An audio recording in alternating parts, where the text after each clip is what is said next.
Hello, hello, bonjour, bonjour, j'espère que vous allez bien.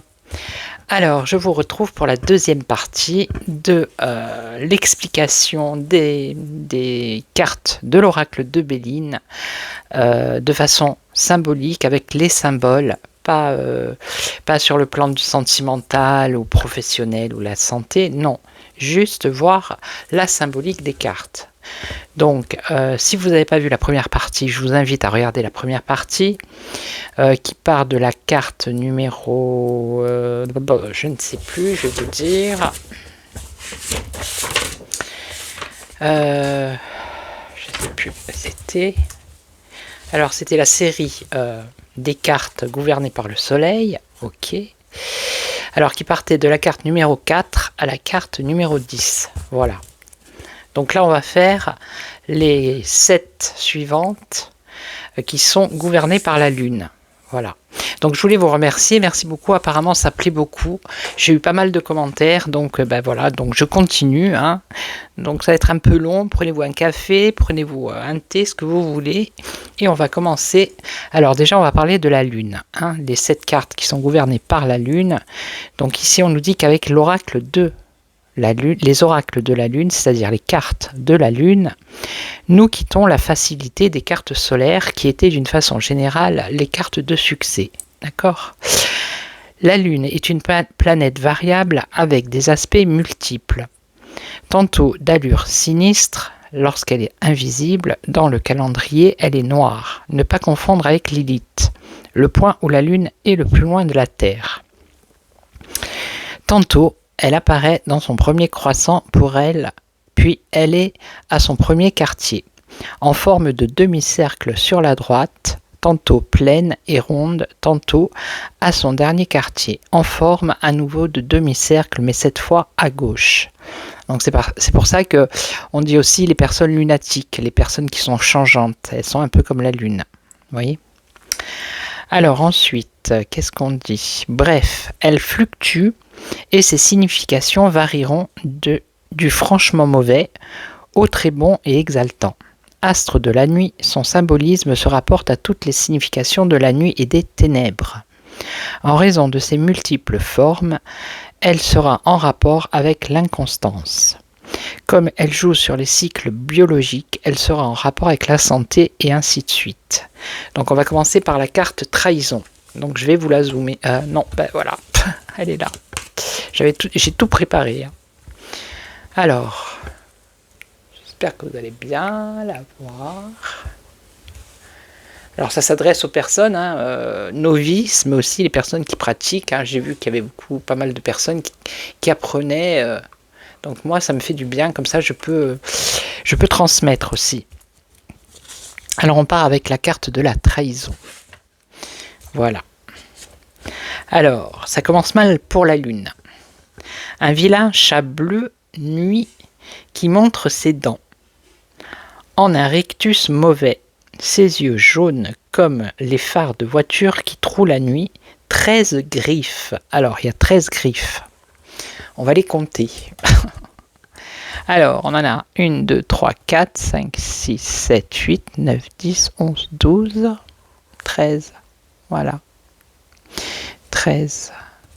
Ok. Alors, 13 griffes noires et tranchantes.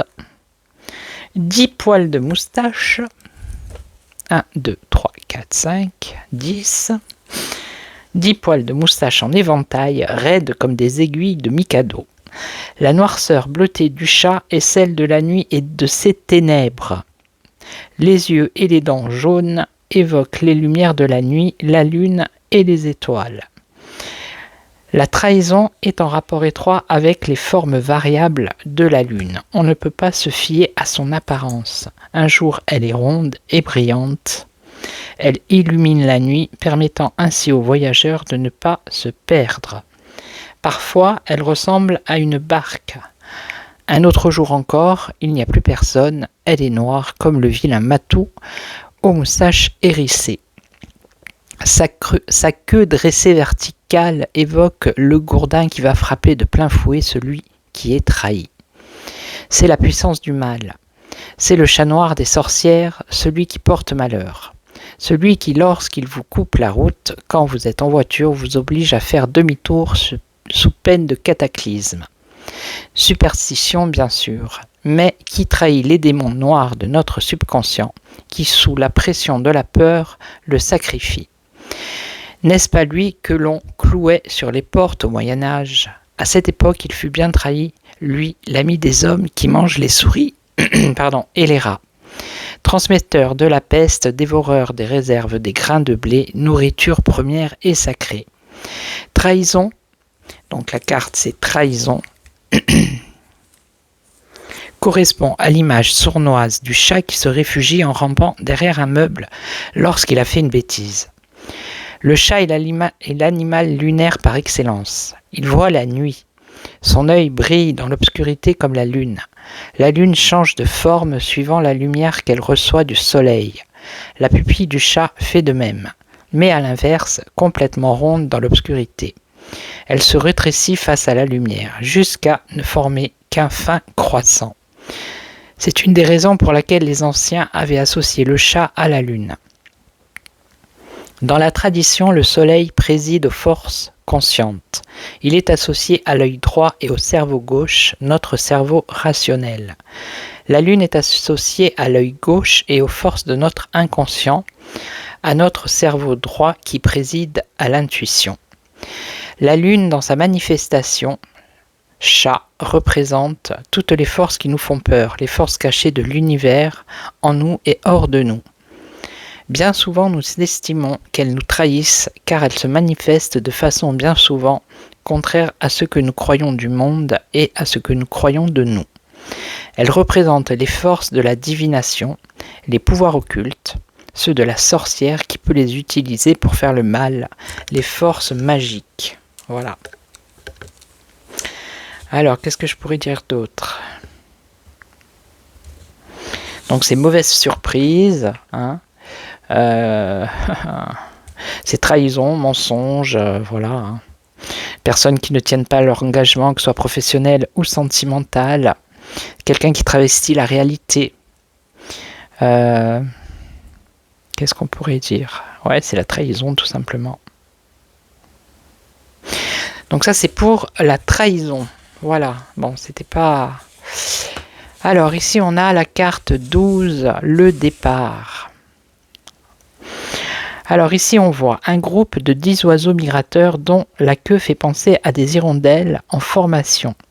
Le vol triangulaire survole 5 sommets montagneux. Alors ici, triangulaire, 1, 2, 3, 4, 5, ok. Ces sommets ne sont pas encore enneigés. Leurs pentes sont couvertes de verdure d'un côté et dorées par la lumière du jour de l'autre. La pointe du triangle formé par les 10 oiseaux semble monter très haut dans le ciel. Elle se dirige en haut et à gauche de la carte. Il s'agit là d'un voyage très lointain, obligeant les oiseaux au survol des chaînes de montagnes et d'un vol qui se situe très haut dans le ciel. Les ailes des oiseaux battent à l'unisson, derrière l'oiseau de tête. L'ensemble évoque donc un voyage harmonieux et serein, bien organisé avec un chef ou un but. Ces oiseaux volent à l'unisson mais gardent toutefois leur indépendance d'esprit. Les uns se regardent, certains regardent sur le côté, d'autres tournent l'œil vers le haut. Alors, ouais, regardez. Là, regardez. Là, ils se regardent. Et il y en a qui regardent en haut. Il y en a qui regardent sur les côtés. Alors, en fait, ils volent en observant le paysage ou en regardant leurs semblables. Leur regard mobile tourné vers des directions variées indique qu'ils sont vigilants et observateurs. Leur voyage sera enrichissant. Ils sont à la fois disciplinés, ils volent en ordre et décontractés. Leur nombre 10 évoque la totalité, l'achèvement. La Lune est la planète qui se déplace la plus vite à travers les astres. Au cours de la nuit, non seulement elle se déplace d'est en ouest avec l'ensemble du ciel, mais de plus, elle se déplace en sens inverse. Il en est de même avec les autres planètes, mais seul son mouvement à elle, du fait de sa vitesse, est observable à l'œil nu. La Lune est la grande voyageuse. Cette évocation du voyage est accentuée par sa disparition lors de la nouvelle Lune et surtout de la forme d'une barque qu'elle possède en dehors de la plaine et de la nouvelle Lune. Aussi, depuis la plus haute Antiquité, la Lune est-elle symbole de voyage. Les anciens Mésopotamiens la surnommaient le grand coureur blanc. Donc, ici, alors ça peut être positif pour une entreprise ou une affaire, voilà, une entreprise collective, vous voyez, parce que avec le nombre des 10 oiseaux, c'est les voyages en groupe, ça peut être les voyages en groupe à l'étranger, voyages d'études, d'agrément, ça peut être un démarrage professionnel ou un redémarrage vers un nouveau départ, une nouvelle orientation. Ça peut être un déplacement normal. Ça peut être déplacer son entreprise. Ça peut être un déménagement. Alors après, au niveau sentimental, ça peut être le début d'un grand amour, d'une liaison. Ça peut être un redémarrage, un nouveau départ. Ok. Pour la santé, ça peut être un second souffle, un traitement médical, ou alors un départ pour aller dans un endroit qui est meilleur pour la santé, pour sa santé. Ok ? Voilà. Spirituellement, c'est une carte d'élévation. Alors là, on va passer à la carte numéro 13. Là, pas alors. Elle est où? Ah ben elle est là. Alors, on va passer à la 13. Donc ici, on a l'inconstance. Ici. Alors, qu'est-ce qu'on voit? Que voit-on sur cette carte? Alors, on voit une tête sortant d'un nuage qui souffle le vent sous forme d'un flot d'air bleu. Ce peut être la tête d'Éole, le dieu du vent. Quoi qu'il en soit, le personnage lui-même est dans un courant d'air puissant qui se dirige dans le sens contraire de son souffle. Ses cheveux sont couchés vers l'arrière. Donc c'est le vent contraire, il a du vent en face, lui, et lui, il essaye de souffler. Alors, ses cheveux sont couchés vers l'arrière de sa tête comme des épis de blé dans un champ sous la tempête. Ce courant d'air invisible semble également faire refluer les nuages bleus d'où sort la tête. L'air soufflé par le personnage est représenté par des lignes droites, évocatrices de violence. Donc ça souffle violemment en fait, là, ici. Vous voyez ? Ça souffle violemment, ok. Le paysage, dont on ne voit qu'une colline dénudée, semble assez désolée. Ici. Le vent doit y souffler pratiquement en permanence, car on ne voit aucune végétation sur cette colline, jaune et brune. Le souffle du personnage est dirigé sur un drapeau rouge et vert, planté au sommet d'une tour. Cette tour est carrée, crénelée et chapeautée d'un toit rouge. Une fenêtre carrée troue d'une façon sinistre la face éclairée de la tour et une petite fenêtre ronde troue tout aussi sombrement. La face obscure de la tour... Sombrement la face obscure de la tour. Pardon. Aucune lumière ne sort du bâtiment. Les ténèbres semblent régner à l'intérieur de cette tour qui se trouve située sous deux souffles contraires. Le vent supérieur qui chasse les nuages et décoiffe le personnage, le vent qui souffle sur la tour et se dirige vers le bas. Sous ces deux forces contraires, le drapeau est immobile et on ne sait encore dans quel sens il va flotter. La tour semble solide. Elle est un refuge, mais elle semble ne contenir que du vide. L'inconstance est stérile. Les changements d'orientation et la direction fréquents ne mènent à rien. C'est ce qui est évoqué par la stérilité du paysage et le vide de la tour qui semble n'être là qu'en cas de nécessité pour abriter provisoirement une troupe ou des voyageurs égarés. Peut-être aussi que la tour est désertée maintenant que les nuages ont été chassés par le vent.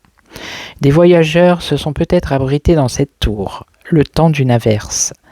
La tour est certes un refuge, mais elle indique qu'elle n'est qu'une étape et qu'il ne faut pas rester sous des vents qui soufflent dans toutes les directions. Donc ici, c'est l'incertitude avec l'inconstance. Voilà, c'est peut-être se mettre provisoirement à l'abri des courants contraires, remettre quelque chose, une décision à plus tard.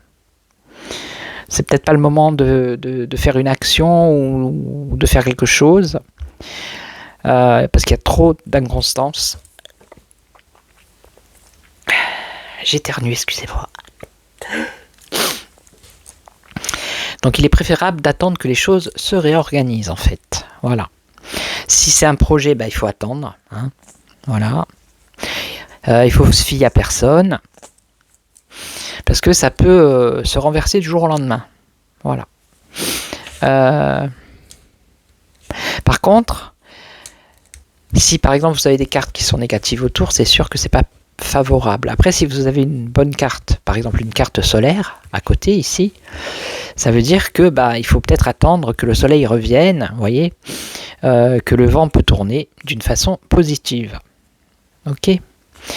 Après, au niveau sentimental, c'est l'inconstance, l'incertitude des sentiments, par exemple. Hein. Mais le sujet, la personne doit attendre hein, quand on fait un tirage comme ça. Voilà. D'accord ? Alors ensuite, on va arriver avec la découverte qui est là. Alors pourquoi elle est là ? Elle est en dernier. Voilà. La découverte. Ici. Alors que voit-on ? Que voyez-vous sur cette carte ? Il y a beaucoup de symboles là. On a une chouette, on a une longue vue, on a un parchemin, on a une étoile, on a un livre. Alors, on y va. Une lunette astronomique pointée sur une étoile à 6 branches. Voilà, c'est dans ce sens. Une chouette, un parchemin sur lequel sont tracées une étoile à 6 branches formée de 2 triangles enlacés ainsi qu'un cercle avec une croix et 2 livres. Ah oui, il y en a un ici, un ouvert et un fermé. C'est ça, l'un ouvert et l'autre fermé. Alors, la chouette est tout comme le chat, un animal de nuit, un animal lunaire. Elle voit la nuit, elle symbolise la réflexion qui domine les ténèbres. Il est intéressant de noter que l'univers se manifeste à nos yeux en déployant son manteau étoilé lorsque vient l'obscurité. La véritable nature du monde se montre donc seulement la nuit. La chouette symbolise donc la vision nocturne du monde. Il n'est pas donné à tout le monde de voir la nuit. La compréhension du monde n'est donnée qu'à un petit nombre. De même, il n'est pas donné à tous de travailler la nuit quand tout le monde dort pour réfléchir et méditer. L'œil de la chouette voit ce que les autres ne voient pas. C'est aussi le symbole des voyantes, la chouette. Ma grand-mère, elle avait plein de chouettes, hein, tirer les cartes et voilà. D'ailleurs, je dois en avoir une qui lui appartenait, elle doit être par là, je ne sais pas où elle est. À l'occasion, je vous la montrerai. Alors, la lunette est l'œil supplémentaire que l'homme s'est construit pour voir tout comme la chouette dans la nuit et dans les profondeurs du ciel. Elle symbolise l'astronomie qui, traditionnellement, est la mère de toutes les sciences et qui, avec l'astrologie, a donné naissance à la civilisation. C'est elle qui nous fait comprendre les liens subtils qui nous relient à l'univers. C'est elle qui a donné naissance à l'écriture et à l'alphabet. Les signes du ciel, les constellations sont apparues comme l'écriture de Dieu et elle inspira celle des hommes. Les 2 triangles enlacés de l'étoile à 6 branches rappellent la grande loi occulte qui préside à l'astrologie. Ce qui est en haut est comme ce qui est en bas. Les livres symbolisent l'écriture, les 2 triangles en étoile et la croix dans le cercle symbolisent la géométrie. Par ailleurs, la chouette est aussi l'oiseau des voyantes, voyez ce que je vous ai dit, et des sorcières. Car si les chouettes voient dans la nuit, les voyantes voient dans le noir de leur écran intérieur. C'est pas mal ça, j'adore.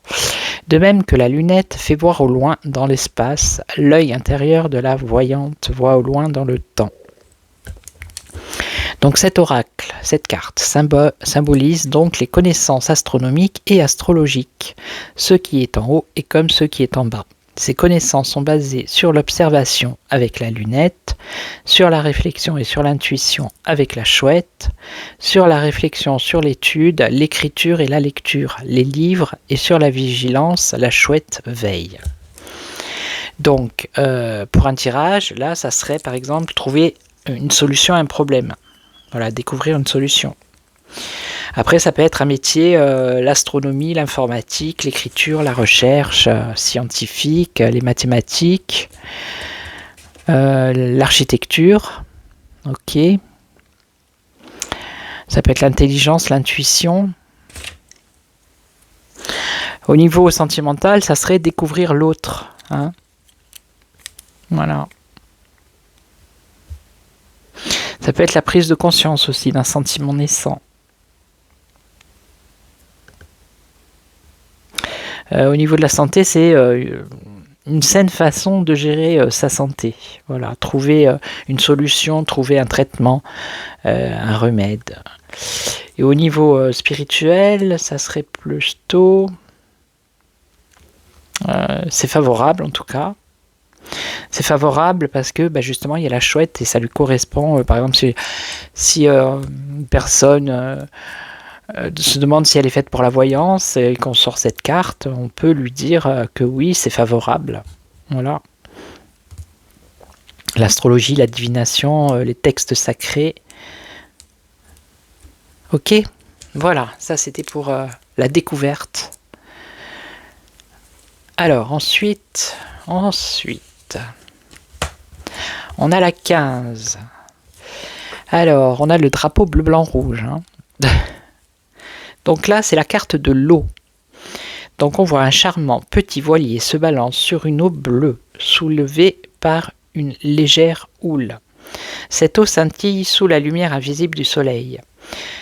Un immense et joyeux drapeau bleu, blanc, rouge frémit sous un vent arrière modéré. Il est planté en haut d'un mât bien costaud d'où partent les cordages qui suggèrent une voile triangulaire. Pas de terre à l'horizon. Le bateau est en pleine mer. Il navigue entre eau et air porté par l'eau, poussé par le vent sous la pleine lumière du jour. 4 fenêtres. Ici. Tac, tac, tac. Fermé donne la sensation d'un monde clos. La coque habitable et confortable. Personne sur le pont. Le bateau semble doué de vie propre, tandis que les navigateurs font la sieste ou bien sont couchés sur le pont, invisibles de l'extérieur. Cette invisibilité des navigateurs donne une impression de mystère en même temps que d'insouciance. La barque est comme une matrice. Ce navire sans pilote apparent peut évoquer l'arche de Noé. Dans ce cas, le pilote invisible, c'est Dieu qui pousse la barque par l'intermédiaire du vent et les navigateurs se remettent entre ses mains. Le navire, par analogie, peut aussi signifier l'Église, qui était depuis le début du christianisme assimilée à un navire, la barque de pierre habitée par le Christ. Quant à l'eau, c'est celle sur laquelle nous naviguons durant notre traversée de la naissance à la mort, tandis que la Terre, autre vaisseau, nous entraîne sur l'océan cosmique. La surface bleue et lumineuse est trompeuse. Les monstres peuvent surgir du fond de l'océan. La légère houle peut se transformer en vague déferlante et la brise en violente tempête. Les monstres des profondeurs représentent les dangers de la vie et la région sous-marine est le symbole du subconscient. Nous sommes bien dans le domaine de la lune, de nos motivations secrètes et inconnues qui peuvent toujours surgir au moment où on ne s'y attend pas. Le mât dressé entre l'eau et le ciel indique cette possibilité qu'a l'homme par son esprit de parcourir les 3 plans de son être, le moi conscient, la coque du navire, l'inconscient, la partie sous-marine, le surmoi ou encore les états transpersonnels, le ciel, les eaux, d'en haut où flotte le drapeau. Ici, les navigateurs semblent reposer en harmonie, s'en remettant à la providence. Ils sont en paix avec leurs monstres intérieurs et leur grande taille du drapeau indique qu'ils ont déjà acquis une large place dans le domaine des états supérieurs. Le bleu et le blanc représentent l'immatériel et évoquent l'envol de l'âme vers les régions célestes. Le rouge qui représente un tiers du drapeau est la couleur du feu et du sang, celle du cœur, celle du feu central, de la force vitale et de l'amour ardent. Donc ça peut dire que la personne est en bonne voie. Voilà. Ok. Qu'elle est portée par la chance, par d'heureux concours de circonstances. Après, les métiers, par exemple, ça serait les métiers en rapport avec l'étranger, import, export, les voyages d'affaires.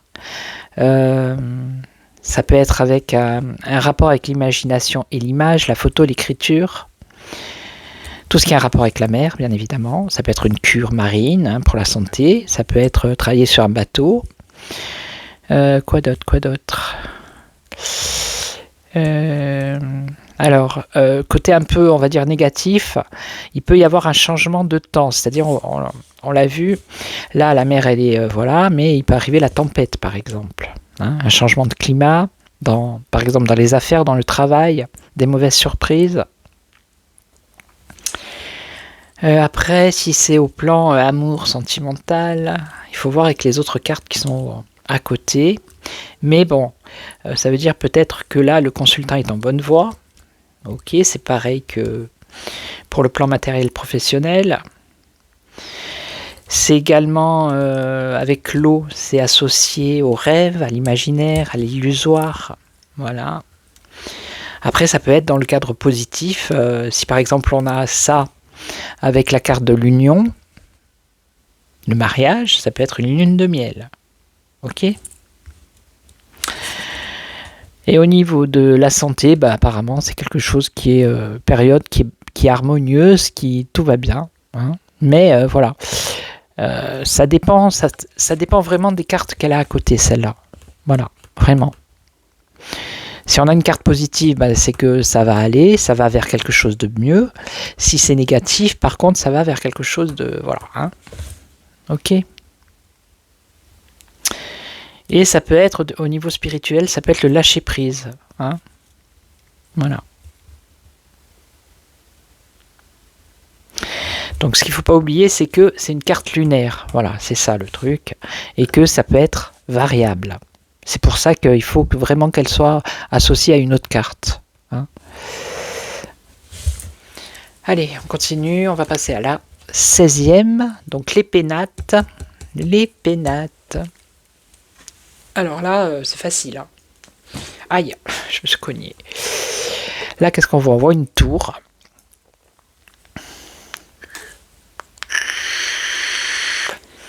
Alors, on a une tour qui est bien solide. On a une rose. Je pense que c'est une rose ici. Alors, on va voir. Une tour ronde crénelée sur une petite colline verdoyante. Voilà. Située. Alors, sur deux larges, verdoyantes et fleuries. Voilà, c'est ça. Alors, deux larges fenêtres ogivales, ou plutôt une fenêtre située au premier étage et une porte surélevée au rez-de-chaussée. L'ombre rouge des embrasures et la lumière rose, couleur de l'aurore, illuminant les pierres de la tour, évoque les rayons du soleil levant. Cette tour, comme toutes les tours, évoque un refuge solide et un abri sûr, mais il n'est pas pour autant retranché du monde. Il est ouvert sur un monde souriant et printanier, avec la fleur, avec l'herbe ici. Ok. La tour est encadrée de deux fleurs, une rouge en bouton d'un côté, et là, il y en a une autre. Une bleue épanouie de l'autre. Ok. La porte surélevée signifie que l'on peut entrer facilement dans la tour. que l'on ne peut entrer facilement dans la tour. Elle est donc relativement protégée des intrus. La couronne crénelée est en parfait état, peut en assurer la défense. On peut donc s'y sentir en sécurité tout en contemplant le monde extérieur. Comme toutes les tours, elle est également un lieu d'observation, d'autant qu'elle est située sur une butte et permet de voir au loin. Elle sert aussi à observer le ciel et traditionnellement, elle reçoit les influences du ciel. Elle relie la terre au ciel, elle est un symbole axial et ascensionnel. La tour permet aussi le recueillement. Celle-ci, se dressant solitaire sur sa butte, insiste sur ce symbolisme. Le mot pénate, qui veut dire foyer, signifie à l'origine l'intérieur de la maison, les dieux protecteurs de la maison.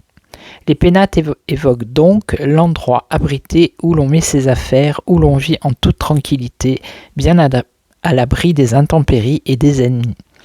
La lune en astrologie est en rapport avec le foyer, la maison, le refuge. Il s'agit bien d'une carte lunaire. Alors je sais plus combien il y en a en Corse qui font le tour de l'île. Je sais pas si c'est 165 ou 365, je sais plus. Il faudrait que je regarde. Et elles sont sur la pointe. Comment vous dire elles sont sur la pointe des côtes. Et d'une tour on voit une autre tour, et si on va dans l'autre, on voit une autre, et ça fait le tour de la Corse comme ça. Voilà. C'était à l'époque, je ne sais plus, napoléonienne, je pense. Enfin, à l'époque, je ne sais plus. Ils allumaient dans la tour, ils allumaient un feu. La tour qui était plus loin sur l'autre côte, elle voyait le feu sur la première tour.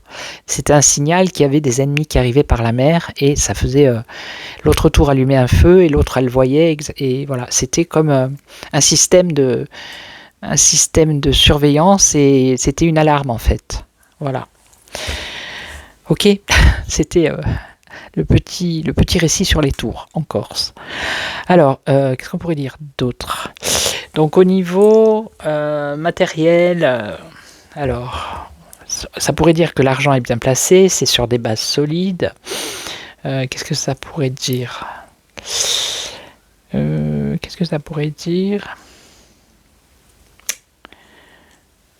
Que la situation elle est construite sur des bases solides. Ok. Que ce soit une entreprise.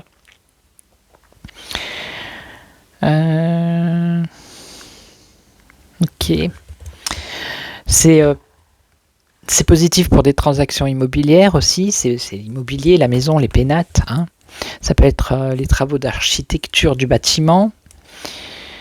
Ça peut être que la personne, elle travaille chez elle, dans sa maison. Ok. Ça peut être un hôtel, une pension, un foyer. Après, au niveau sentimental, c'est l'importance de la vie familiale, des racines. Vous voyez ? C'est pas favorable à l'aventure, par exemple. C'est par exemple pour une question de couple, est-ce que c'est une relation qui va être durable, constructive? Si vous sortez cette carte, c'est évidemment oui. Vous voyez, c'est quelque chose de solide. Après, par exemple, si vous avez la carte, pour ceux qui connaissent l'oracle Béline, si vous avez la carte du cloître, par exemple, là, c'est pas tout à fait positif. Ça veut dire que on se replie trop chez soi, on reste trop dans sa maison, voilà, on est un peu prisonnier. Ça peut être la prison aussi. Ça dépend les cartes aussi qui sont associées. D'accord ? Ok. Alors, il en reste une. Ouf. Ouf. Alors là, on tombe sur la carte de la maladie. Cette pas belle carte, j'ai envie de dire. Elle est pas belle, celle-là. Allez, on y va. Donc, qu'est-ce qu'on voit? On voit un aigle qui emporte dans ses serres une grenouille. L'oiseau bleu sombre s'élève dans le ciel, verticalement, comme une fusée, l'œil fixé sur sa proie. Son bec rouge est recourbé et pointé vers la tête de sa victime. La malheureuse bestiole darde un œil vers son agresseur, mais ne peut rien faire d'autre que subir son sort.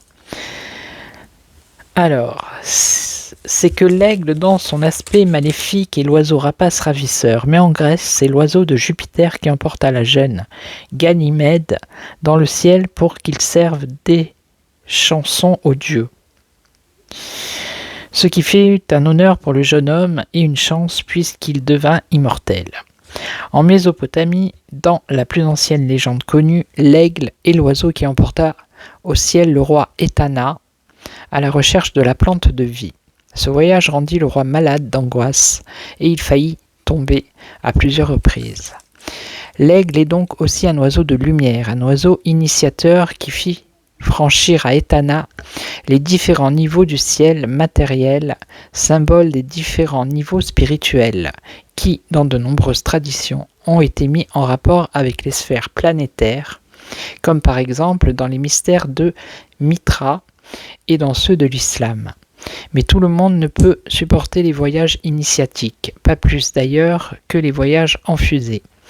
L'aigle symbolise les ascensions trop rapides, les maladies d'orgueil et les dangers de la puissance. L'aigle peut aussi emporter sa proie dans un endroit inaccessible, d'où la victime ne pourra jamais plus redescendre. L'aigle, emportant sa proie, représente donc tous les périls de l'orgueil, temporel ou spirituel. Il peut lâcher sa proie qui se fracassera sur le sol ou l'emporter pour la dévorer. La grenouille est un animal lunaire. Comme la lune, elle jouait un rôle dans les rites pour provoquer la pluie et en Égypte, elle était l'emblème de la déesse Hécate, symbole de la vie et de la renaissance dans le marais primordial. La lune représentant le psychisme, la grenouille emportée par l'aigle symbolise donc le rapt ou la capture de la psyché. La lune est traditionnellement en rapport avec la santé car elle est reliée à l'émotion et à la sensibilité et elle est en rapport avec les cycles biologiques et la croissance. Donc, sur le plan de la divination, ça peut être une carte dangereuse qui indique une ascension trop rapide ou non contrôlée, sur le plan matériel ou professionnel. Comment dire ? Il peut y avoir une chute d'une entreprise ou d'une affaire ou une faillite. Il peut y avoir une mainmise par un concurrent sur les affaires. Ça peut être un risque de vol, cambriolage, commercial, vol de documents, vol d'idées également. Après, au plan sentimental, c'est par exemple la personne, elle peut être emportée au 7e ciel, mais au péril de son âme ou de sa liberté. Ça peut dire aussi que une autre personne vole son partenaire. Ça peut dire aussi que le pouvoir d'attraction du partenaire, ça peut être malsain, ça peut être dangereux. Ça peut dire que le partenaire peut laisser tomber le consultant, comme l'aigle pourrait laisser tomber sa proie. Et après, c'est toujours pareil, quoi. C'est avec les cartes qu'on a qui suivent ou qui vont par-dessus, vous voyez. C'est, voilà. Et donc, ça peut être quelqu'un qui est jaloux, qui est possessif, exclusif. Après, voilà, en tout cas, c'est pas une carte qui est bénéfique ici. Et là, par rapport à la santé, c'est vraiment c'est une catastrophe. Voilà. C'est la maladie fond sur le consultant, c'est une maladie brutale, c'est quelque chose d'imprévisible. Et après, voilà, si c'est toujours pareil. S'il y a une carte de réussite, là, les choses peuvent s'améliorer. Mais voilà. Et spirituellement, alors ça pourrait être... ça pourrait être en positif, franchir rapidement de différents degrés de connaissance. Voilà. Mais la plupart du temps, il y a danger. Ou alors, ça peut être... par exemple, quelqu'un qui est trop pressé, qui est forcé sur des exercices psychiques, il peut être victime d'hallucinations ou d'illusions. Voilà. Et occulte, ça peut être risque de maléfice. D'accord ? Voilà. Donc, j'espère que ça vous plaît, que je vais continuer. La prochaine fois, ça sera les 7 cartes de Mercure. Hein, on va passer à quelque chose de un peu plus positif. Après, on aura les cartes de Vénus. Là aussi, ça va être sympa. On aura Mercure, Vénus. Après, qu'est-ce qu'il y a? Mercure, Vénus. Après, on aura Mars. Ah, là, ça va chauffer, Mars. Le dieu de la guerre. Et après, on aura... je ne sais plus. Ah oui. Jupiter. Et ensuite, je les ai pas dans la tête, hein, je vous le dis. Voilà, Saturne. Saturne, c'est lent. Ok. Donc n'hésitez pas à me laisser des commentaires, hein, voilà. Et puis moi je vais continuer. Et puis je vous ferai une vidéo peut-être d'actualité. Ce soir je vais voir si je peux en faire une. Je ne sais pas sur quel sujet, mais je verrai bien. Donc merci pour vos commentaires. N'hésitez pas à commenter, à me dire. Et puis moi je vous retrouve pour la suite. La suite des 7 autres... j'ai dit quoi? C'était qui? Oh là là là là. Quelle mémoire de poisson rouge. Qui ai-je dit? J'ai pas dit Vénus, non, j'ai dit Mercure, voilà. Mercure est un dieu jeune et malin. Bien, eh bien on va s'amuser.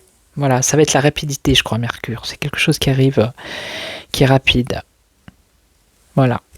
Ok, donc je vais vous laisser, je vais vous souhaiter une excellente journée, puis je vous retrouve très très vite. Et surtout, n'hésitez pas à prendre soin de vous. Ciao, ciao.